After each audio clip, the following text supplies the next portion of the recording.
शिवसेना उद्धव बाळासाहेब ठाकरे हा पक्ष सध्या संविधानिक गर्तेत सापडलेला आहे आणि लोकशाहीची हत्या करून जे कोणी सरकार स्थापन करणारे आहे त्यांच्या विरोधात हा पक्ष असल्यामुळे हा लोकशाहीची बाजू घेणारा पक्ष आहे आणि म्हणून मी इथे उभा आहे।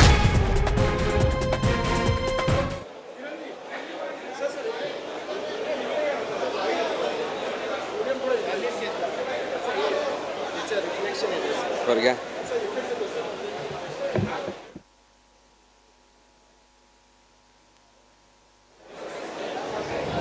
नमस्कार।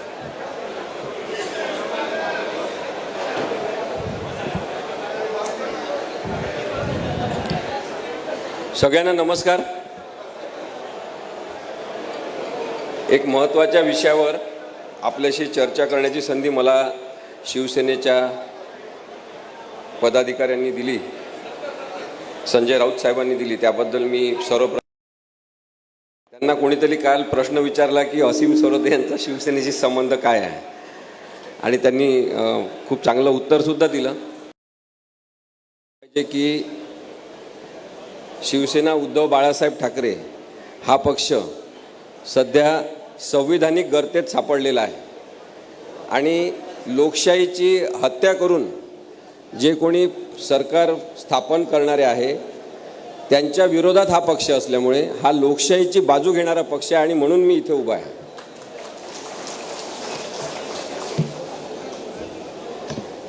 एक मिनिट फक्त मी सांगतो माझ्याबद्दल की मी आता 23-24 वर्षांपासून वकिली करतो आणि नागरी हक्क, लोकशाही, संविधान या विषयावर वेगवेगळ्या केसेस आम्ही चालवतो, पर्यावरणाच्या विषयावरच्या केसेस चालवतो आणि मी कधीच विषय महत्त्वाचा असेल तर कोणाची बाजू आपण मांडायची ठरवण्यामध्ये काही वेळ लावलेला नाही आहे। नेहमी आम्ही लोकशाहीची बाजू घेत वकिली करण्याचा प्रयत्न केलेला आहे।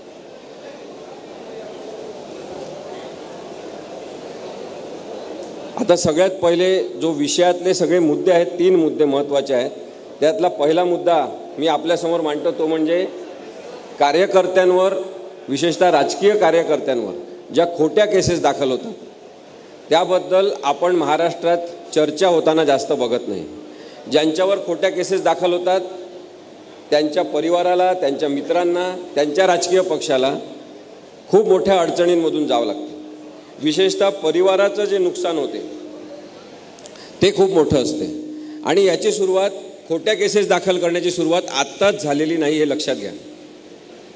मी आपल्याला एक उदाहरण देतो राष्ट्रीय पातळीवरचं।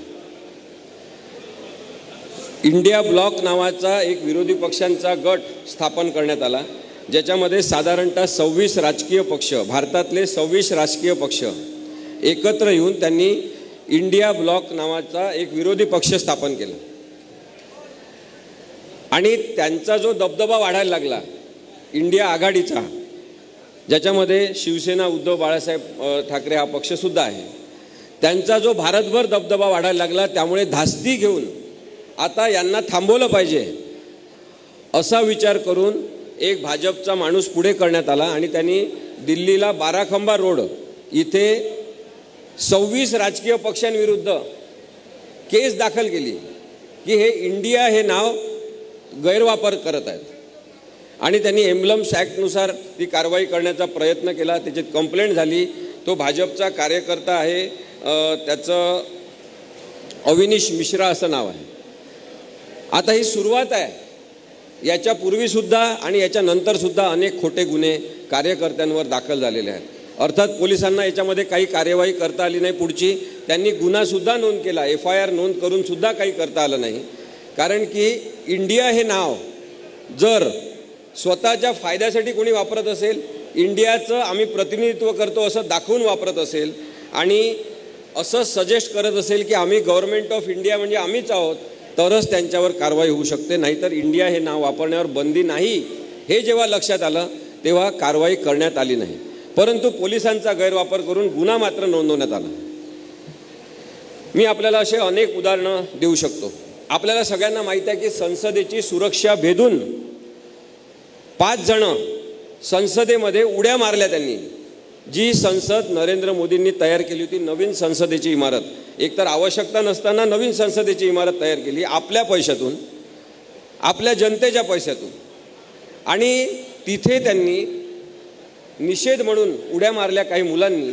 त्यांचा मुद्दा होता की नरेंद्र मोदी रोजगाराबद्दल का बोलत नाही, नरेंद्र मोदी बेरोजगारीबद्दल का बोलत नाही, नरेंद्र मोदी गरिबीबद्दल का बोलत नाही, असा त्यांचा मुद्दा होता. आणि त्या मुलांनी संसदेमध्ये उड्या मारल्या जिथे खासदार सगळे निवडून आलेले बसलेले असतात. आता अर्थातच आपण पाहिलं तर हा गुन्हा आहे, हे चुकीचं आहे की संसदेमध्ये परवानगी न घेता घुसणं ही घुसखोरी चुकीची आहे. त्याच्याबद्दल त्या 5 जणांना शिक्षा व्हायला पाहिजे. त्या 5 जणांमध्ये एक अमोल शिंदे नावाचा लातूरचा आपल्या महाराष्ट्रातला आहे.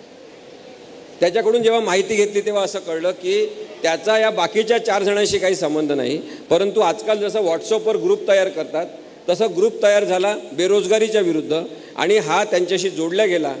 त्यांनी अनेकदा अमोल शिंदेनी प्रयत्न केले की आपण पोलीस खात्यामध्ये भरती झालं पाहिजे, आपण भारतीय संरक्षण दलामध्ये सहभागी झालं पाहिजे, परंतु मग कोविडचा काळ लागला. कोविडचा काळ लागल्यामुळे याची वयोमर्यादा निघून गेली आणि अनेक मुलांनी रस्त्यावर मोर्चा काढला की कोविडचा काळ एक्झाम करा, आम्हाला परीक्षा देऊ द्या. परंतु मग आता नोकरीची संधीच आपण गमावलेली आहे असं लक्षात आल्यावर त्याला हे दिसलं की आपले पंतप्रधान बेरोजगारीबद्दल गरिबीबद्दल बोलत नाही आणि म्हणून तो त्या लोकांशी जोडला गेला आणि तो दिल्लीला गेला आणि तिथे भगतसिंगांच्या स्मृती दिवशी त्यांनी तिथे उड्या मारल्या. आता माझं हे आधीपासून म्हणणं आहे की त्या मुलांना त्यांच्या त्या बेकायदेशीर वागण्याबद्दल शिक्षा झालीच पाहिजे, परंतु यांच्यावर UAPA नावाचा अत्यंत हिंस्त्र स्वरूपाचा कायदा लावण्यात आला. एखादा पंतप्रधान असतो तो कोण असतो, एखादा मुख्यमंत्री असतो तो कोण असतो, मुख्यमंत्री असो किंवा पंतप्रधान असो तो आपला पालक असतो. निवडून आल्यावर आणि पंतप्रधान पदावर बसल्यावर तो माणूस त्या राजकीय पक्षाचाच आहे असं होत नाही, तो आपल्या संपूर्ण भारताचा पंतप्रधान असतो. मग त्या माणसाचं काम काय आहे, पालक म्हणून त्या माणसाचं काम काय आहे. जो पंतप्रधान पदावर बसला असेल त्या माणसाचं काम आहे की 5 भारतातले युवक संसदेमध्ये घुसतात आणि ते पिवळ्या धुराचे नरकांडे फोडतात, निषेध करतात, तेव्हा पंतप्रधानांचं काम आहे. पंडित नेहरू असते तर काय केलं असतं असा विचार केला मी. पंतप्रधान पंडित नेहरूंनी काय केलं असतं, त्या 5 जणांना बोलावलं असतं, त्यांना विचारलं असतं की तुमचं काय दुःख आहे, तुम्ही एवढा टोकाचा निषेध तुम्ही का नोंदवला. त्या मुलांना मानसिक आधाराची गरज आहे, त्या मुलांना समजून सांगण्याची गरज आहे की बेकायदेशीर पद्धतीने कायदेशीर मागण्यांची तुम्ही रचना करू शकत नाही. पण तसं न करता त्या मुलांवर UAPA लावण्यात आला. आता पुढची गोष्ट आहे का खोटे गुन्हे कसे नोंद करण्याचे प्रयत्न करतात. इथे संजय राऊत साहेब आहेत, त्यांना हे माहिती असेल. आणि त्या मुलांना त्यानंतर पकडण्यात आलं, त्यांना कुणाला भेटू देण्यात आलं नाही, त्यांना जामीन मिळणार नाही अशी व्यवस्था करण्यात आली. ते राजकीय कार्यकर्ते नसून सुद्धा राजकीय भूमिका घेतली म्हणून त्यांच्यावर खोट्या केसेस दाखल करण्यात आल्या. त्यानंतर त्या मुलांना मारहाण करण्यात आली असं त्यांनी सांगितलेलं आहे. मारहाण कशासाठी करण्यात आली की त्यांनी विरोधी पक्षातल्या काही नेत्यांचे नावं घेतले पाहिजे की यांनी आम्हाला संसदेमध्ये जाण्यासाठीचा मार्ग सांगितला, यांनी आम्हाला संसदेमध्ये बेकायदेशीर पद्धतीने प्रवेश मिळवून दिला आणि त्या लोकांना सुद्धा गुन्हेगार करायचा असा प्रयत्न करण्यात आला.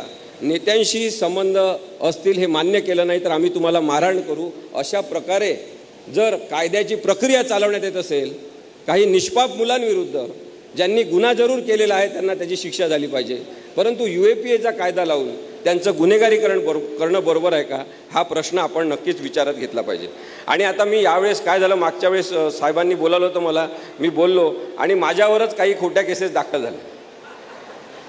माझी सनद कॅन्सल झाली पाहिजे, मी वकिली नाही करू शकलो पाहिजे, याच्यासाठी माझ्याबद्दल तक्रार काही लोकांनी केली. आणि म्हणून मी तुम्हाला आता सगळे हे पुराव्यासकट दाखवायला आणलं की इंडियन एक्सप्रेसमध्ये आलेली बातमी आहे, त्याच्या आधारे मी आपल्याला हे आत्ताचं जे काय माझं म्हणणं आहे ते सांगतो आहे की फेक नरेटिव्ह काय असते.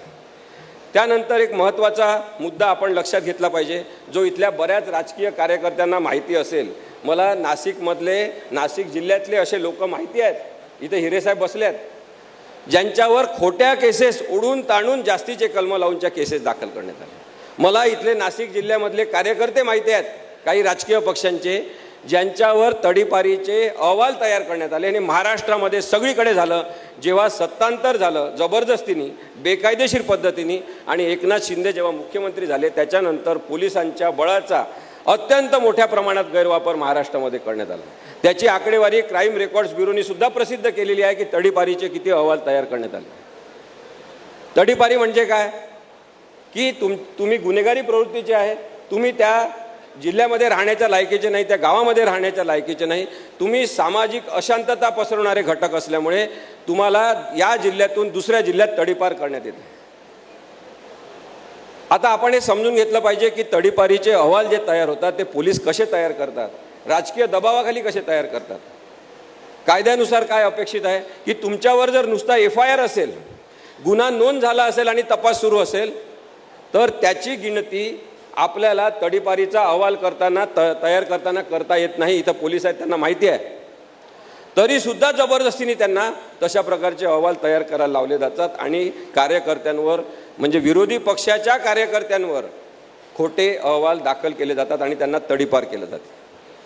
खरं तर इथे संजय राऊत साहेब आहेत, आणखी ज्येष्ठ नेते खैरे साहेब आहेत, त्यांनी संसदेमध्ये काम केलेलं आहे, ते करत आहेत.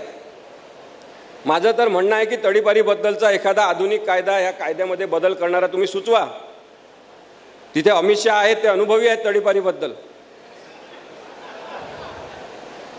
तडीपारी हा कायदाच आता लागू होत नाही, तो कायदाच आता चुकीचा ठरतो.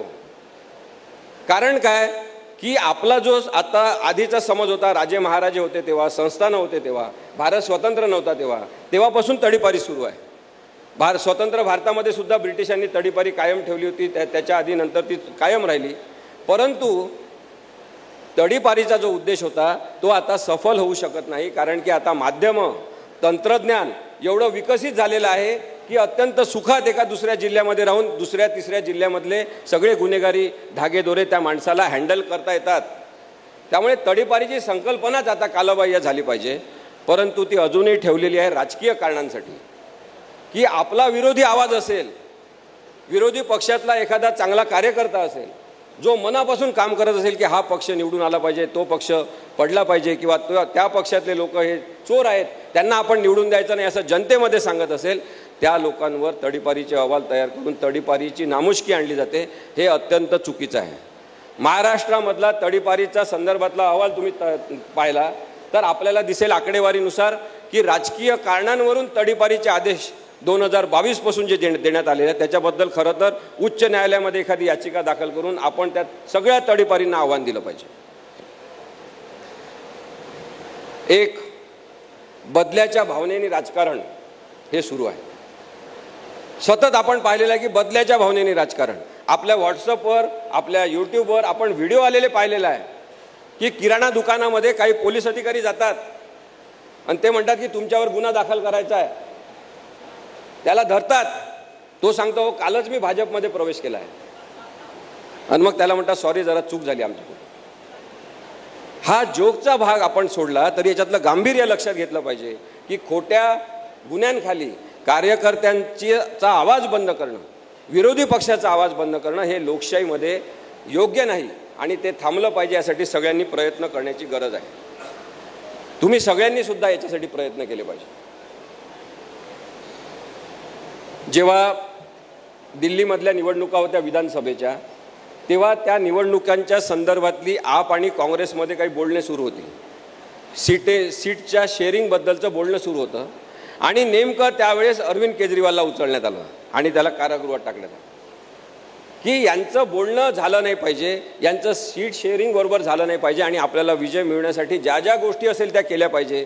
अशा साम दाम दंड भेद या नीतीवर लोकशाही चालत नसते, हे लक्षात घ्या. राजकारण तुमचं चालेल त्यावेळेसाठी, पण तुम्ही लोकशाहीची जी हानी करता ती अत्यंत चुकीची असते. हे सगळ्याच राजकीय पक्षांनी लक्षात घेतलं पाहिजे आणि विशेषतः महाराष्ट्रातल्या असंविधानिक वागणाऱ्या पक्षांनी आणि भारतीय जनता पक्षांनी विशेषतः लक्षात घेतलं पाहिजे. एक सामूहिक खच्चीकरण कायद्याचा आणि पोलिसांचा धाक दाखवून करण्यात आलं. सीबीआयचा वापर आपण काँग्रेसच्या काळात सुद्धा पाहिला, चुकीचा झाला आणि सुप्रीम कोर्टाने म्हटलं की सीबीआय हे काँग्रेसच्या पिंजऱ्यातला पोपट झाला आहे का असा प्रश्न त्यांनी विचारला होता. त्याच्यापेक्षा भयानक परिस्थिती आता आहे, कारण की नुसतं सीबीआय नाही तर ईडी सारख्या यंत्रणा, इन्कम टॅक्स सारख्या यंत्रणा सगळ्या या लोकांच्या विरुद्ध आणि लोकशाहीचा आवाज दाबण्यासाठी वापरण्याचा प्रकार जास्त प्रमाणात सुरू झालेला आहे. सीबीआयला तर आता कॅप्टिव्ह ब्युरो ऑफ इन्व्हेस्टिगेशन असं म्हणतात की पकडण्यासाठी लोकांना वापरण्याची यंत्रणा. अत्यंत चुकीचं आणि अराजकीय असं वातावरण मला आपल्या याच्यातून या सगळ्या उदाहरणांमधून मांडायचं होतं.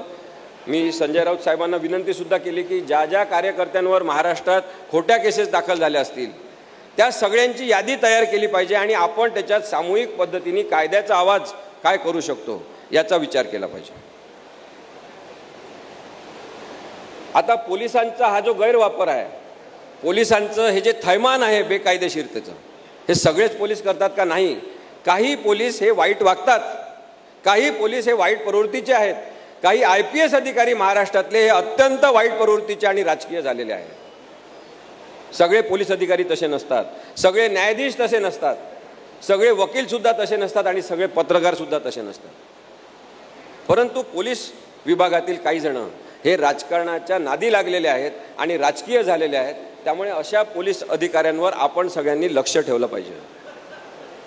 आणखी एक गोष्ट महत्त्वाची आहे की 197 CRPC जे होतं क्रिमिनल प्रोसिजर कोड, त्याच्यामध्ये काय होतं की पोलिसांनी कोणतीही कारवाई केली असेल तर त्यांच्या कृतीला संरक्षण कायद्याने दिलं होतं.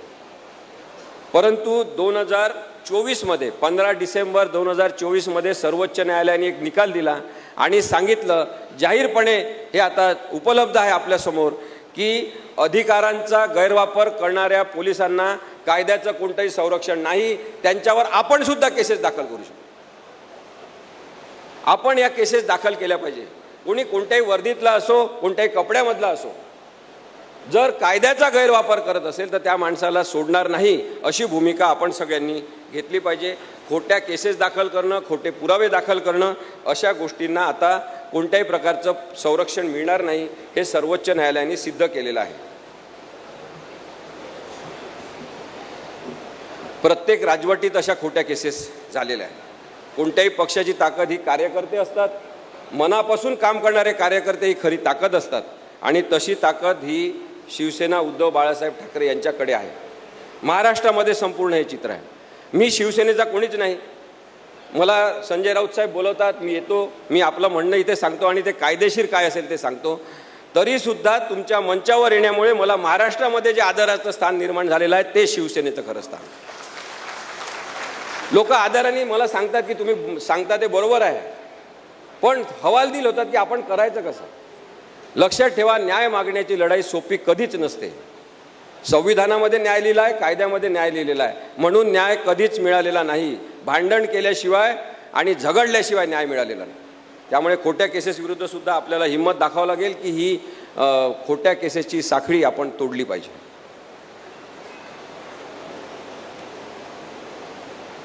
त्यानंतर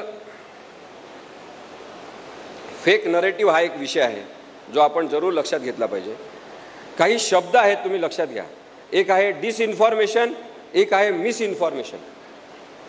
चुकीची माहिती पसरवायची आणि चुकीची माहिती बरोबर म्हणून द्यायची, याच्यासाठी एक मोठी यंत्रणा उभी करण्यात आलेली आहे. मी मागच्या वेळेस सांगितलं कार्यक्रमामध्ये की भारतीय जनता पक्षाच्या काही अत्यंत वरिष्ठ नेत्यांनी, तुम्ही मला इथं स्टेजच्या खाली भेटा, मी त्यांचे नाव सुद्धा सांगतो, त्यांनी यंत्रणा उभी केलेली आहे महाराष्ट्रामध्ये. पुण्यामध्ये एक मोठं ऑफिस केलेलं आहे एका कंपनीचं, जिथून दररोज सकाळी त्यांचा निर्णय होतो की आज कोणती खोटी माहिती पसरवायची आणि 12 वाजता नंतर खोटी माहिती पसरवणं सुरू होतं. असे काही टुकार पत्रकार जे 2-3 चॅनल चालवतात महाराष्ट्रामध्ये, ज्यांना त्यांच्या न्यूजपेपरमधून किंवा चॅनलमधून तेव्हा काढून टाकलेलं आहे, ते लोक आज काही चॅनल चालवतात आणि खोटी माहिती पसरवण्याचं काम करतात. त्यांना हा वरिष्ठ पदावरचा महाराष्ट्रातला माणूस भारतीय जनता पक्षाचा 10 लाख रुपये महिना देतो, लक्षात ठेवा. त्यामुळे खोट्या माहितीची किंमत खूप मोठी आहे, पण ती किंमत जेव्हा लोकशाहीला चुकवावं लागते तेव्हा आपल्याला बोलायला पाहिजे की आपण खोटी माहिती स्वीकारणार नाही. तुम्ही सगळ्यांनी सुद्धा ठरवलं पाहिजे की खोटी माहिती आपल्यासमोर येत असेल तर आपण क्लिक करून, अंगठा दाबून, अंगठे बहादर व्हायचं नाही, ती माहिती पुढे सरकवायची नाही. 1 मिनिट विचार करा की ही माहिती कोणाला देण्याची गरज आहे का. 1 मिनिट विचार करा की ह्या माहितीचा फायदा कोणाला होणार आहे. 1 मिनिट विचार करा की माहिती जे देत आहेत त्यांचा काय उद्देश आणि त्यांचा खरा चेहरा काय. तर आपल्याला विश्लेषणात्मक प्रक्रियेतून आपल्या डोक्याला नेता येईल आणि आपल्या लक्षात येईल की आपण जर फेक नरेटिव्हपासून, म्हणजे खोट्या बातम्यांपासून, खोट्या माहितीपासून दूर राहिलो तर अनेक चांगल्या प्रकारची माहिती आपल्या डोक्यामध्ये आपण साठवू शकतो. हे जे काही चॅनलवाले 2-3 जण आहेत ते काही पत्रकार आहेत, एक तर म्हातारा पत्रकार आहे दाढीवाला, त्यांच्याकडे पाहिलं का अशा आविर्भावात बोलतात जसं काही ते म्हणजे खोटी माहिती पसरवण्याचं कार्य जणू काही एक राष्ट्रीय महत्त्वाचं कार्य आहे. टीव्ही माध्यम या पक्षांनी ताब्यात घेतलेले आहे आणि यांचे गुरुच महत्त्वाचे, यांचे गुरु जे आहेत, जे अनेक वर्षापूर्वी होऊन गेले, त्यांचं नाव आहे पंडित हिटलर.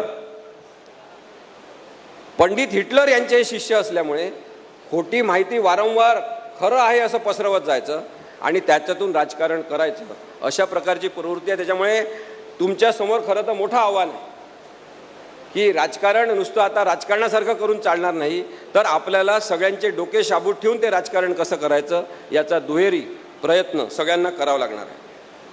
आपल्या सगळ्यांना माहीत आहे की असत्य म्हणजे अज्ञान आहे, पण वारंवार सांगितलेलं असत्य आणि खूप लोकांनी मान्य केलेलं असत्य आपोआपच सत्य म्हणून प्रस्थापित होऊन जाते आणि आपल्याला वाटते की हेच सत्य आहे. मग महाराष्ट्रामध्ये सांगण्यात येतं की नाही आता की आमचे इतके आमदार आले, आमचा असा स्ट्रायकिंग रेट होता, एवढे आमदार आमचे लोकांनी निवडून दिले म्हणजे खरे आम्हीच आहोत, सत्य आमच्या बाजूने आहे. तसं नाही, केवळ बहुसंख्येच्या आधारे सत्यसुद्धा ठरवता येणार नाही, कारण की सत्याचे कपडे घालून असत्य फिरत आहे, लक्षात ठेवा. आणि म्हणून आपल्याला बौद्धिक पातळी वाढूच नाही आपली, अशा प्रकारचे प्रयत्न करणारे सगळे घटक ओळखता आले पाहिजे. एकीकडे आपल्याला सांगण्यात येते, आजकाल शाळेमध्ये मास्तर सांगतात वरण भात भाजी पोळी खाऊन घरी सुखी राहा, अशा स्वरूपाची प्रवृत्ती असलेले जे लोक आहेत, काही मास्तर सुद्धा त्याच्यामध्ये आहेत, ते आता सांगायला लागले शाळांमध्ये कॉलेजमध्ये राजकारणात पडू नका, राजकारणाबद्दल बोलू नका, कारण की लोकशाहीचाच आत्मविश्वास गमावता आला पाहिजे, यासाठी आपण राजकारणात पडू नका, असं यांचं म्हणणं आहे. सामान्यातल्या सामान्य माणसाला मी सांगू इच्छितो या मंचावरून, सगळ्यांनी राजकारण करा, सगळ्यांनी राजकारणाबद्दल विचार करा. आपल्या सगळ्यांना राजकारणावर बोलण्याचा अधिकार आहे, कारण की आपण मतदार आहोत, कारण की आपण भारताचे नागरिक आहोत आणि नागरिक असणं ही संकल्पना राजकीय आहे. संविधान हे राजकीय पुस्तक आहे, ते काही भजन करायचं पुस्तक नाही आहे. त्यामुळे आपण सगळेजण राजकीय आहोत आणि आपण सगळेजण राजकारणाबद्दल बोललं पाहिजे. खोट्या राजकारणाला हाणून पाडण्याची हिंमत ही सामान्य माणसांमध्येच असल्यामुळे हे सामान्य माणसांना सांगतात राजकारणात पडू नका. आपण आता राजकारणातच पडायचं आणि राजकारणाबद्दल बोलायचं. उज्ज्वला गॅसच्या निमित्ताने आपल्या घरात घुसवलेला आहे राजकारण, आणि तो गॅस लोकशाहीचा जर असेल तर बाहेर आणून त्याचा आता स्फोट झाला पाहिजे आणि आपण सांगितलं पाहिजे की तुमच्या खोट्या गोष्टी आम्हाला मान्य नाही. आम्ही राजकारणाच्या सत्यतेबद्दल बोलणार, राजकारणाच्या शुद्धतेबद्दल आम्ही प्रयत्न करणार. बदलापूर प्रकरण आपण सगळ्यांनी पाहिलं. माझी इथे बसलेल्या सगळ्यांना विनंती आहे, कोणीही कधीही एन्काउंटरचं समर्थन करता कामा नये. लोकशाहीला ते मान्य नाही, संविधानाला ते मान्य नाही. बदलापूर प्रकरण झालं आणि एक फेक नरेटिव्ह पसरवण्यात आला काही दिवसामध्ये, कारण की ते प्रकरण अंगावर यायला लागलं. आपण प्रमुख आहात आणि तरी आपल्या जिल्ह्यामध्ये अशा प्रकारची घटना घडते, याचं त्यांना वाईट वाटायला लागलं. मग दुसरीकडे आदर्श शिक्षण संस्था म्हणून जिथले काही ट्रस्टी सापडले होते आरोपी म्हणून काही जण, त्यांना वाचवण्याचा प्रयत्न करणं आवश्यक झालं आणि अशा याच्यातून मग ठरलं की आरोपीला मारायचं. आणि मग संतोष शिंदे हा जो आरोपी आहे, मी त्याच्या आधी सांगून देतो की कल्याणच्या कोर्टामध्ये त्या विक्टिमच्या परिवारातर्फे मी स्वतः माझ्या वकील मित्रांतर्फे वकीलपत्र दाखल केलं होतं की या कोण आरोपी असेल संतोष शिंदे त्याला शिक्षा झालीच पाहिजे. आम्ही विक्टिमच्या लहान लहान मुलींच्या बाजूने होतो. आम्हाला वाटत होतं की आपण कायद्याच्या मार्गाने त्यांना शिक्षा दिली पाहिजे, परंतु मध्येच यांची इज्जत महत्त्वाची झाली आणि त्यामुळे संतोष शिंदेला मारण्याचा सगळा प्रयत्न सुरू झाला. एका अशा ठिकाणावरून गाडी नेण्यात आली पोलिसांची, गरज नसताना एक तर या जेलमधून त्या जेलमध्ये त्याला ट्रान्सफरची ऑर्डर काढली. मग त्याला पोलीस व्हॅनमधून नेताना पहिल्यांदा महाराष्ट्राने पहिल्यांदा पाहिलं की पोलीस व्हॅनला पडदे लावून नेण्यात आलं.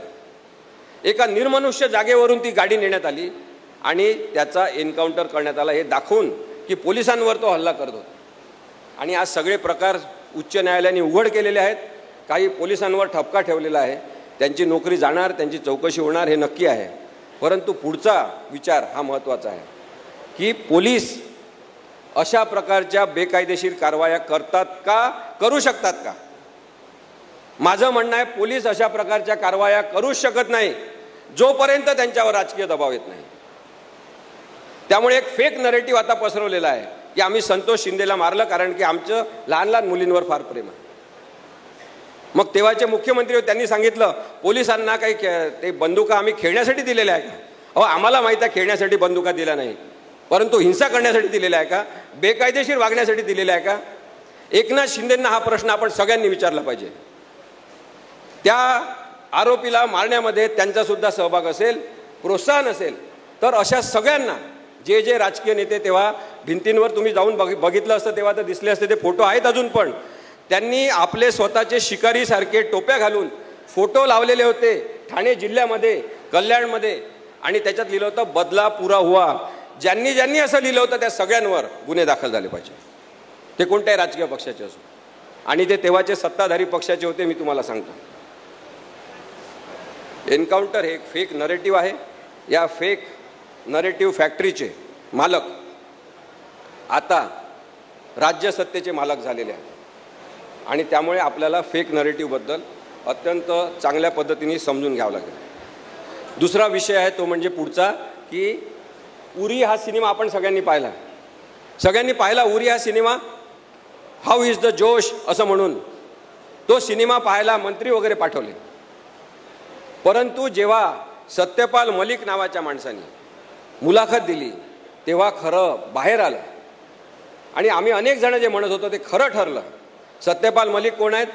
सत्यपाल मलिक भारतीय जनता पक्षाचे अत्यंत ज्येष्ठ नेते, विश्वासू असे नेते होते आणि त्यामुळे त्यांना एकदा ते आमदार राहिले, दोनदा ते मेंबर ऑफ पार्लमेंट होते, त्याच्यामध्ये एकदा ते लोकसभेचे मेंबर ऑफ पार्लमेंट होते, तेव्हा ते युनियन मिनिस्टर होते, संसदीय कार्यमंत्री होते. त्यानंतर ते 6 वर्ष मला वाटते जवळपास गव्हर्नर होते आणि एका राज्याचे नाही, 2 राज्याचे नाही, तर ते जवळपास 4 राज्यांचे राज्यपाल होते. एवढे विश्वासू असलेले सत्यपाल मलिक यांनी सांगितलं की सरकारच्या नाकर्तेपणामुळे आपल्या 40 सैनिकांचे जीव गेलेले आहे. आणि आपल्याला काय सांगितलं की जे सैनिक तिथे मेलेले आहेत पुलवामामध्ये त्यांच्या स्मृतिप्रित्यर्थ मतदान करा. सगळं बेकायदेशीर वागलेले आहेत, असंवैधानिक वागलेले आहेत. त्यांनी सांगितलं की अजित दोवालला मी कळवलं की अशा प्रकारे NIAचे जे प्रमुख आहेत की आपण अशा प्रकारे चुकीचं करत आहोत. तुम्ही लक्षात घ्या काय झालेलं आहे ते. 78 गाड्यांचा ताफा, 78 मिलिटरीच्या गाड्यांचा ताफा जो पूर्ण कॉन्वॉय रस्त्यांवरून नेण्यात आला, त्याच्यामध्ये साधारणतः 2500 सैनिक आणि अशा रस्त्यावरून नेण्यात आला जो सॅनिटाईज करण्यात आला नाही की इथे कोणी शत्रू आहे का, कोणी लपून बसला आहे का, हे काही पाहण्यात आलं नाही, त्याचा अहवालसुद्धा नाही. आणि 8 ते 10 वेगवेगळे लिंक रोड त्याला जोडणारे असलेले ते सुद्धा त्यांनी सील केले नाही. आणि आपण पाहिलं की त्या लिंक रोडमधूनच एक गाडी आली आणि त्या आपल्या सैनिकांच्या गाडीचा बॉम्बस्फोट केला. खरं तर 78 गाड्यांचा 2500 जवानांचा ताफा असा कधीच रस्त्यांवरून नेत नसतात. यांनी सांगितलं की आपल्याला हेलिकॉप्टर पाहिजे, गव्हर्नरनी सांगितलं की विमान पाठवा, त्यांनी सांगितलं काही गरज नाही. आणि मग जेव्हा यांनी मोदींना फोन केला असं ते सत्यपाल मलिक म्हणतात, तेव्हा त्यांनी सांगितलं की अमित शहांनी सुद्धा सांगितलं की चुप बैठो. आणि तेव्हा सत्यपाल मलिक यांच्या लक्षात आलं की आता हे जे सैनिक मेलेले आहेत याचा पाकिस्तान विरोधी भूमिका तयार करून मतं मागण्याचा उपयोग होणार आहे आणि तसा उपयोग करण्यात आला. लक्षात घ्या, फेक नरेटिव्हमध्ये खरोखरच्या जीवांना मुकावं लागते. आपले खरोखरचे सैनिक ते देशासाठी भांडणार होते, त्यांना यांच्या खोट्या कारवायांमध्ये मरावं लागलं आणि त्याच्या बेसिसवर यांनी जर मतं मागितली असतील तर आपण सगळ्यांनी यांचा निषेध केला पाहिजे. तेव्हा मला राहत इंदोरीची त्या 2 ओळी महत्त्वाच्या आहे. राहत इंदोरीने काय म्हटलं होतं? सरहद पे बहुत तनाव है क्या, सरहद पे बहुत तनाव है क्या, कुछ पता तो करो चुनाव है क्या. हे सगळं झालेलं नव्हतं तेव्हा खूप आधी राहत इंदोरीने म्हटलं होतं. ते आज सुद्धा जर लागू होत असेल तर आपल्याला अफवा हे एक अग्निशस्त्र आहे आणि त्याच्याबद्दल आपण अत्यंत सजगपणे विचार केला पाहिजे असं मला वाटतं. अभिव्यक्ती स्वातंत्र्य हा मुद्दा याला धरूनच महत्त्वाचा आहे की स्वातंत्र्य या शब्दाची रचना करताना अभिव्यक्ती स्वातंत्र्य हा आपल्या संविधानाचा प्राण आहे. लक्षात घ्या. तुमचं म्हणणंच तुम्हाला सांगता आलं नाही, तुमचं काय म्हणणं आहे ते बोलताच आलं नाही, ते बोलूच दिलं नाही, तर त्या स्वातंत्र्याला काही अर्थ नाही. आणि त्यामुळे स्वातंत्र्य, आपल्याला अभिव्यक्ती स्वातंत्र्य महत्त्वाचं आहे. आज काय झालेलं आहे बघा की अभिव्यक्ती स्वातंत्र्यावर खूप मोठ्या प्रमाणात हल्ले होत आहेत. सगळ्या बाजूनी, चौबाजूनी हल्ले होत आहेत.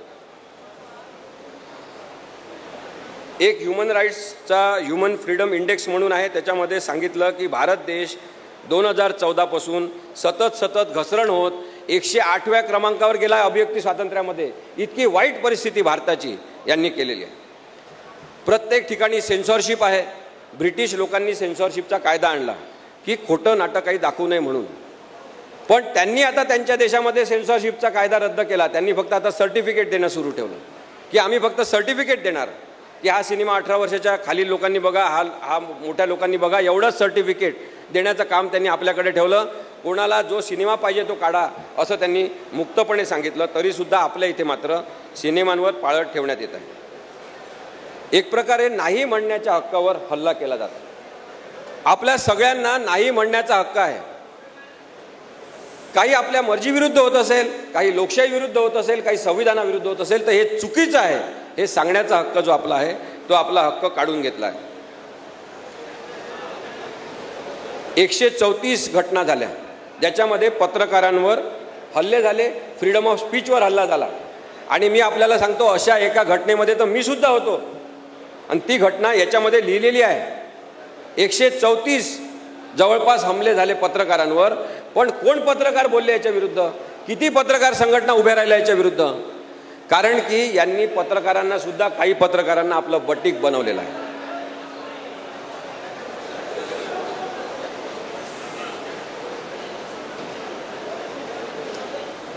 आता ही घटना कोणती होती ती मी आपल्याला सांगतो. पुण्यामध्ये आम्ही निर्भय बनवची एक सभा घेतली. त्याच्यामध्ये मी, निखिल वागळे ज्येष्ठ पत्रकार आणि माझा मित्र विश्वंभर चौधरी, आम्ही तिघं जण एका कारमधून जात होतो. तर आमच्या कारवर 6 ठिकाणी हल्ला करण्यात आला. टमाटर पहिले फेकण्यात आले, अंडे फेकण्यात आले, त्यानंतर लोक आमच्या गाडीवर चढले. असं करत करत आम्ही पुढे जात होतो तर एका ठिकाणी आणखी जास्त जबर हल्ला झाला आणि गाडीच्या काचा फोडण्यात आल्या, रॉड घालण्यात आला. मला इथे डोक्याला लागलं, रक्त निघालं. तरी सुद्धा आम्ही सभास्थानी पोहोचलो आणि आम्ही सभा घेतली. निखिल वागळे मला तेव्हाच म्हणाले, विधानसभा निवडणुकांचा काळ होता, निखिल वागळे मला तेव्हा म्हणाले की आता निर्भय बनूच्या सभा मोठ्या होणार. आणि तशी सभा आम्ही एक सिन्नरमध्ये सुद्धा पाहिली.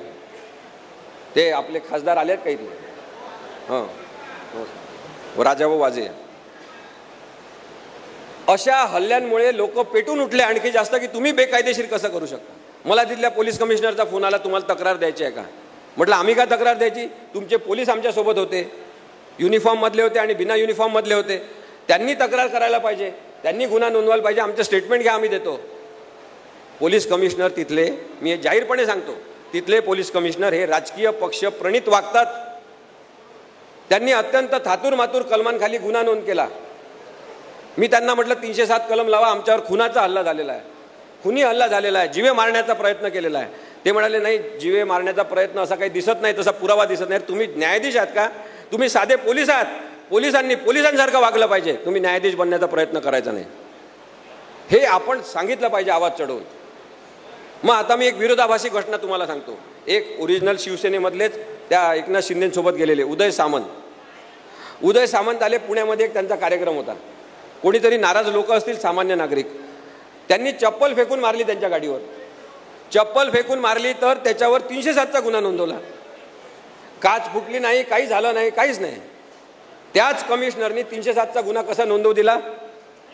ही जी दुहेरी वागणूक आहे, विषमतापूर्ण वागणूक आहे, ही सुद्धा आपण समजून घेतली पाहिजे की मूलभूत हक्कांसोबत तडजोड केली जात आहे. राजकीय पक्षांनी अनेक पत्रकारांना आपल्या बाजूनी घेतलेला आहे. अभिव्यक्ती स्वातंत्र्याबद्दलचं अत्यंत विनोदी उदाहरण मी आपल्याला सांगतो. तुम्ही सगळ्यांनी ऐका, मागे बसले लोक जे आहेत त्यांनी ऐका, बोलू नका, 1 मिनिट. एका माणसाचा मला फोन आला पोलीस स्टेशनमधून. त्यांनी सांगितलं की मला पोलिसांनी बोलवलेलं आहे. म्हटलं कशासाठी? तर त्यांनी सांगितलं की त्यांनी मला सांगितलं की आजच्या आज स्वतःची कटिंग करा आणि दाढी काढा, नाहीतर तुमच्यावर गुन्हा नोंदवू. म्हटलं कमाल आहे, असं कसं काय? म्हटलं कशामुळे असं? म्हटलं तर त्यांनी सांगितलं कारण मी एकनाथ शिंदेसारखा दिसतो. मी त्या माने नावाच्या माणसाला म्हटलं की एकही केस कापायचं नाही, माझ्या ऑफिसला या. आणि आम्ही त्याच्याबद्दलची केस दाखल केली. तरी सुद्धा पोलिसांनी FIR दाखल केला. आता FIR क्वॉशिंगसाठी आम्ही प्रयत्न करतो. त्याची चूक काय आहे? तो एकनाथ शिंदे सारखा दिसतो, पण त्यांनी कधी एकनाथ शिंदे सांगून काही गैरवापर केला का? तो कुठे गेला का? कुठे प्रवेश केला का बेकायदेशीररित्या? बरं, हे एक झालं. दुसऱ्या एका माणसाचं कळलं, सांगलीचा, ज्याचा तुम्ही डान्सचा व्हिडिओ पाहिला असेल. तो म्हणाला की मला सुद्धा पोलीस स्टेशनला बोलावलं, सांगितलं दाढी कट करा आणि कटिंग करा, नाही तर तुमच्यावर गुन्हा नोंदवणार. त्याच्यावर सुद्धा गुन्हा नोंद झाला. हे अत्यंत भयानक आहे, लक्षात घ्या. तुम्ही सगळेजण मोबाईल वापरता. एकदा साऊथ कोरियाचा किम जोन युन याचं पहा. किम जोन युन यांनी काय केलं आहे साऊथ कोरियाचा? त्यांनी जाहीरपणे सांगितलं, त्यांनी जाहीर केलं की माझ्यासारखी कटिंग कोणीच करायची नाही. त्यांनी 16 प्रकारच्या कटिंग सुद्धा जाहीर केल्या की ह्या 16 प्रकारच्या कटिंग सामान्य माणसं करू शकतात, माझ्यासारखी करायची नाही. आम्ही आमच्या पिटिशनमध्ये लिहिलं की जर अशा प्रकारे दाढी वाढवून केस तशा प्रकारचे करून तो जर माणूस एकनाथ शिंदेसारखा दिसणं हा गुन्हा असेल आणि त्याच्यानुसार त्याचं गुन्हेगारीकरण होत असेल तर हे महाराष्ट्रासाठी लांछनास्पद आहे, चुकीचं आहे. तुम्ही सांगा, सचिन तेंडुलकर सारखा दिसणारा माणूस आहे की नाही? संजय दत्त सारखा दिसणारा माणूस आहे की नाही? अनेक हिरो हिरोईन सारखे दिसणारे माणसंच नाही तर नरेंद्र मोदींसारखा दिसणारा माणूस आहे जो निवडणुकीच्या प्रचारात भाग घेतो. तो माणूस जोपर्यंत तुमचं नाव सांगून बेकायदेशीर कृत्य करत नाही तोपर्यंत तो गुन्हेगार नाही. हे पोलिसांना माहिती आहे, पण पोलिसांनी मला सांगितलं की आमच्यावर दबाव आला आहे, गुन्हा नोंदवणं आवश्यक आहे, तुम्ही त्यांना सोडून घ्या. केस अजूनही सुरू आहे. एवढ्या प्रमाणामध्ये बेकायदेशीरता महाराष्ट्रामध्ये आणण्यात आली होती आणि ती आता जास्त मोठ्या प्रमाणात वाढलेली आहे. ती बेकायदेशीरता जी आहे ती आता तिहेरी स्वरूपाची झालेली आहे. शेवटचा मुद्दा मी मांडतो आणि मग थांबतो. तो शेवटचा मुद्दा आहे राज्यपालांबद्दल. राज्यपाल भगतसिंग कोश्यारी होते. त्यांनी प्रचंड मोठ्या प्रमाणामध्ये बेकायदेशीर कामं केली. राज्यपाल आपलं काम करू शकतात. आपलं काम करणं ही अभिव्यक्ती आहे त्यांची. त्यांच्या जबाबदारीचा भाग जो असेल तो ते करू शकतात. परंतु राज्यपाल भगतसिंग कोश्यारी यांनी सातत्याने बेकायदेशीर कामं केली. त्यांच्याबद्दल मी मागच्या एका सभेमध्ये उद्धव साहेबांनी ते जनता न्यायालय ठेवलं होतं तेव्हा मी फालतू गव्हर्नर असं काहीतरी वाक्य वापरलं, फालतू राज्यपाल. त्याच्यावरून सुद्धा माझ्यावर केस दाखल झाली की तुम्ही राज्यपालांचा अपमान केला. इथे बसलेल्या ज्येष्ठ लोकांनी सांगावं, फालतू हा शब्द असंसदीय आहे का? मग मी वाचत गेलो माझ्यावर आरोप झाल्यामुळे, तर मला फली नरिमन यांचं एक पुस्तक मिळालं ज्याच्यामध्ये फली नरिमन यांनी एक आर्टिकलच लिहिलं आहे. त्या आर्टिकलचं टायटल आहे रामपाल की काहीतरी नावाचा राज्यपाल होता, रामलाल निर्लज्ज राज्यपाल या नावाचा आर्टिकल आहे.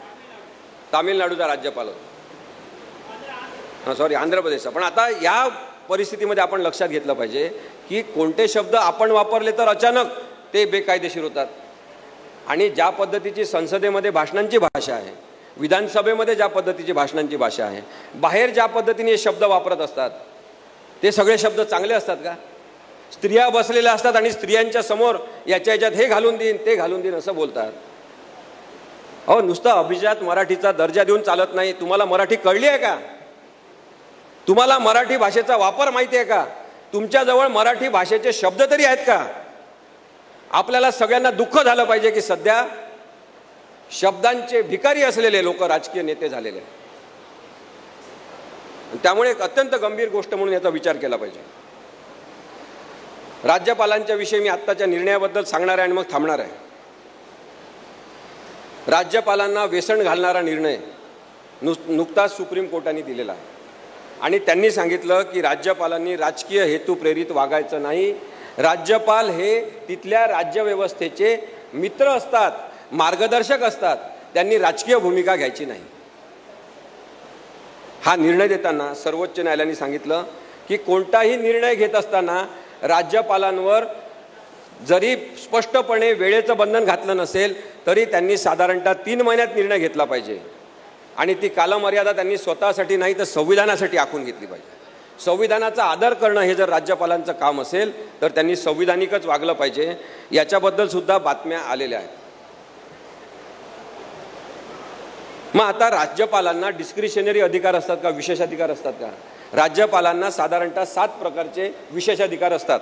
याच्यामध्ये आर्टिकल 371 ते 371J एवढेच जे अधिकार आहेत ते त्यांचे डिस्क्रिशनरी अधिकार आहे. बाकी अधिकार त्यांचे विशेषाधिकार नाहीत. मग भगतसिंग कोश्यारी यांनी काय चुकीचं केलं होतं? या निर्णयाचा फायदा मी संजय राऊत साहेब आपल्याला सांगतो, अत्यंत महत्त्वाचा निर्णय झालेला आहे. आपण आपल्या सगळ्या पेंडिंग केसेसमध्ये सर्वोच्च न्यायालयात त्याचा वापर करायला पाहिजे. या निर्णयामध्ये जे सांगण्यात आलेलं आहे, एवढं थांबून मी थांबवणार आहे, एवढं झालं की थांबवणार, त्याने सांगायला येतील. तर विधानसभेमध्ये विशेषाधिकार जे वापरायचे राज्यपालांना, त्याच्यामध्ये 7च विशेषाधिकार आहेत ज्यांचा वापर राज्यपाल करू शकतात. इतर वेळी त्यांना विशेषाधिकार नाही. त्यांना मुख्यमंत्र्यांच्या किंवा काउन्सिल ऑफ मिनिस्टरच्या मंत्रिमंडळाच्या सल्ल्यानुसारच काम करावं लागतं. मग भगतसिंग कोश्यारींनी सगळ्यात बेकायदेशीर आणि असंविधानिक गोष्ट तेव्हा केली जेव्हा उद्धव ठाकरे साहेब हे मुख्यमंत्री होते. त्यांनी उद्धव साहेबांनी सांगितलं सुद्धा नाही, अशी शिफारस सुद्धा केली नाही की विधानसभेचं अधिवेशन बहुमतासाठी घ्या. त्या बहुमत चाचणीचं अधिवेशन राज्यपालांनी स्वतः बोलावलं. तो त्यांना अधिकारच नाही. म्हणजे तुम्ही लक्षात घ्या बेकायदेशीर पद्धतीने सरकार कसं पाडलं. त्यांना अधिकारच नसताना भगतसिंग कोश्यारींनी अधिवेशन बोलावलं, बहुमताची चाचणी घेतली. ती बहुमताची चाचणीच पूर्ण बेकायदेशीर होती.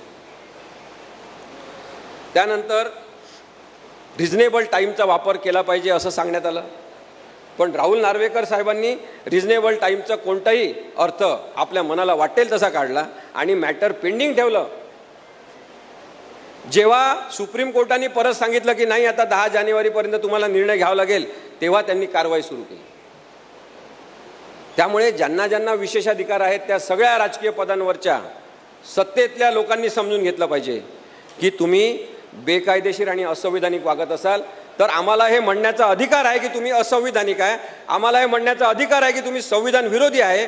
आम्हाला हे म्हणण्याचा अधिकार आहे की तुम्ही डॉक्टर बाबासाहेब आंबेडकरांचा अपमान करताय. संविधानिक विषय येतात तेव्हा केस सोडवण्यासाठी विलंब करू नये असं सर्वोच्च न्यायालयाने सांगितलेलं आहे.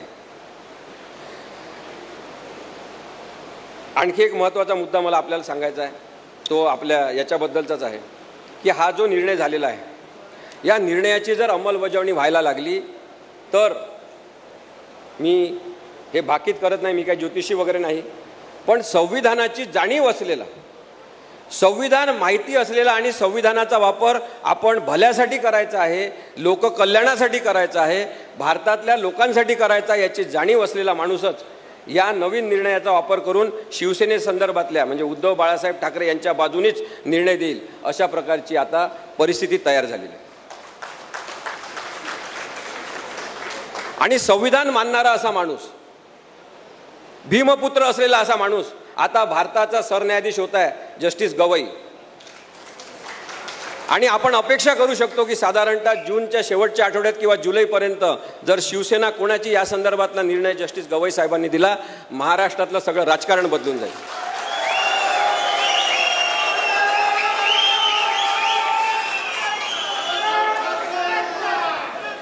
एक निर्णय सर्वोच्च न्यायालयाने दिला, त्या निर्णयामध्ये त्यांनी सांगितलं की आम्ही उद्धव साहेबांनी जर राजीनामा दिला नसता तर आम्ही त्यांना पुनर्स्थापित मुख्यमंत्री म्हणून केलं असतं. हा सुद्धा निर्णय, मी लहान आहे खूप, माझी 23-24 वर्षाचीच वकिली आहे, पण मी लोकांसोबत काम केलेलं आहे. मी वेश्या व्यावसायिक स्त्रियांसोबत काम केलेलं आहे, मी 12 वर्ष जेलमध्ये काम केलेलं आहे, मी गरीब लोकांच्या केसेस चालवलेल्या आहे. मला संविधानाचे अर्थ त्यांच्या निमित्ताने समजलेले आहे. त्यामुळे मी थोडासा वेगळा विचार करतो आणि मी सत्याच्या जवळ जाणारा विचार करतो. म्हणून मला असं वाटतं की मी संविधानिक बरोबर विचार करतो. आणि कोर्टाने, सुप्रीम कोर्टाने हा जो निर्णय दिला तो चुकीचा आहे. उद्धव साहेबांना तेव्हा सुद्धा मुख्यमंत्री म्हणून पुन्हा स्थापित करता आलं असतं.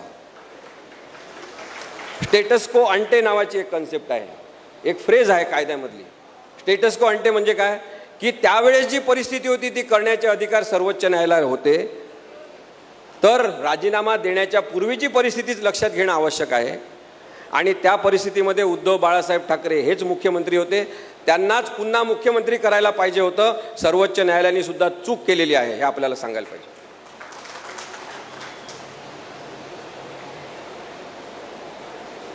लोकांनी जे काही भावना व्यक्त केलेल्या आहेत त्या वाचण्यासारख्या आहे. सामना असेल, लोकसत्ता असेल, लोकमत असेल, तरुण भारत असेल, सगळ्या पेपरमध्ये लोकांनी हेच लिहिलं या निर्णयानंतर की राज्याचे संरक्षक आहेत राज्यपाल की राजकीय प्यादे आहेत. लोकांनी लिहिलं एक तरी स्तंभ शाबित असल्याचं सिद्ध करा. शेपट्या घालून बसले का तुम्ही सगळेजण? लोकांनी लिहिलेलं. मी म्हणत नाही, इथे नावं आहेत लोकांचे, मी कटिंग आणलेले आहे. एका माणसाने म्हटलं की सरकार या कमिशनची अंमलबजावणी करा आणि राज्यपालांवर तुम्ही लगाम लावा. राज्यपाल जर राष्ट्रपतींचे एजंट असतील, हस्तक असतील, त्यांचे मित्र इथले म्हणून काम करत असतील, मीडिएटर असतील, तर त्यांनी तेवढंच काम केलं पाहिजे. भगतसिंग कोश्यारींनी लोकशाहीचं नुकसान केलेलं आहे, लक्षात घ्या. आणि हे त्यांनी स्वतः केलेलं नाही, त्यांना वरिष्ठ पातळीवरून त्याच्यासाठी नेमण्यात आलं होतं आणि म्हणून हा काळी टोपी घालून इथे महाराष्ट्रात फिरत होता. एका माणसाने म्हटलं की राज्यपालांच्या मनमानीला पायबंद बसला पाहिजे. एकाने सांगितलं की हे राज्यपाल नव्हे, हे सत्ताधाऱ्यांचे गुलाम आहेत.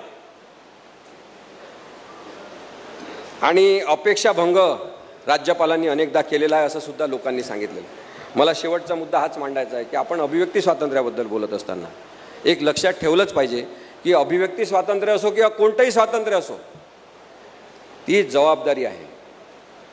आपण जबाबदारीने त्या स्वातंत्र्याच्या हक्काचं पालन केलं पाहिजे. मला सुद्धा, आपल्याला कुणाला सुद्धा काही बोलण्याचा हक्क नाही, विश्लेषण करण्याचा आपल्याला हक्क आहे. मी आता सर्वोच्च न्यायालयाच्या निर्णयाचं विश्लेषण केलं, मी चुकीचं केलं का? मी सर्वोच्च न्यायालयाचा अपमान केला का? नाही, मुळीच केला नाही. लोकांना एक भ्रमाच्या अवस्थेत टाकलेलं आहे, भीतीचं दडपण वाढवलेलं आहे लोकांवर की कोर्टाबद्दल काही बोलायचं नाही. मी आपल्याला आज सांगतो, सर्वोच्च न्यायालय असेल, उच्च न्यायालय असेल, त्यांच्या न्यायाधीशांबद्दल न बोलता त्या न्याय निर्णयाबद्दलची चिकित्सा करणं, विश्लेषण करणं, त्याच्यावर टीका करणं, तो निर्णय चुकीचा असेल तर चुकीचा आहे असं म्हणणं, हा आपल्या सगळ्यांचा अधिकार आहे. ती अभिव्यक्ती आपण पाळली पाहिजे, पण त्याचबरोबर जबाबदारी पाळली पाहिजे की आपण कोणाबद्दल वाईट बोलणार नाही, आपण वाईट शब्द वापरणार नाही, स्त्रियांच्या संदर्भात आपण कोणत्याही प्रकारची मानहानी करणारे वक्तव्य करणार नाही, आपण कोणालाही शिवीगाळ करून उत्तर देणार नाही. अभिव्यक्ती स्वातंत्र्याबद्दल सांगत असताना मला राजकीय कार्यकर्त्यांना हे सांगायचं आहे की तुमच्या विरोधी काही जण मत व्यक्त करतील फेसबुकवर, ट्विटरवर, इंस्टाग्रामवर, कुठे पण, त्याला उत्तर द्यायचं असेल तर चांगल्या शब्दात द्या, शिवीचा एकही शब्द वापरायचा नाही. लक्षात ठेवलं पाहिजे आपण की जे संघाचे लोक आहेत, जे भारतीय जनता पक्षाचे आहेत, त्यांचं हे काम आहे की आपल्याला चिडवणं, आपल्याला बिथरवणं आणि आपल्या तोंडून वाईट शब्द काढणं, ज्याच्याकडून ते टीका करायला लागतील. या संमेलनामध्ये इथे काही जण त्यांचे सुद्धा लोक आले असतील, म्हणजे ते पाठवत असतात असे लोक ते पाठवत असतात की तिथं काय काय सुरू आहे ते जाऊन ऐका. ते संजय राऊत साहेब काय म्हणतात, खैरे साहेब काय म्हणतात, तिथे उद्धव साहेब येणार आहेत ते काय म्हणतात, हे सगळं सांगा. नंतर हे व्हिडिओ परत परत पाहिले जातात. यांच्यामधलं चुकीचं वाक्य कोणतं काढायचं, कोणता गुन्हा नोंदवायचा का, याच्यासाठी यांची टीम बसलेली असते. त्यामुळे आपण सगळ्यांनी लक्षात ठेवा की घाबरायचं बिलकुल कारण नाही. आपण अत्यंत प्रामाणिकपणे संविधानाची बाजू मांडत राहिली पाहिजे. उद्धव बाळासाहेब ठाकरे आणि ही शिवसेना ही संविधानाच्या बाजूने आहे, म्हणून मी इथे उभा आहे. आणि मी जसं सांगितलं तसं पुन्हा एकदा सांगतो की साधारणतः जून जुलैच्या महिन्यामध्ये जस्टिस गवई साहेब हे महाराष्ट्राचं राजकारण बदलू शकतात. धन्यवाद.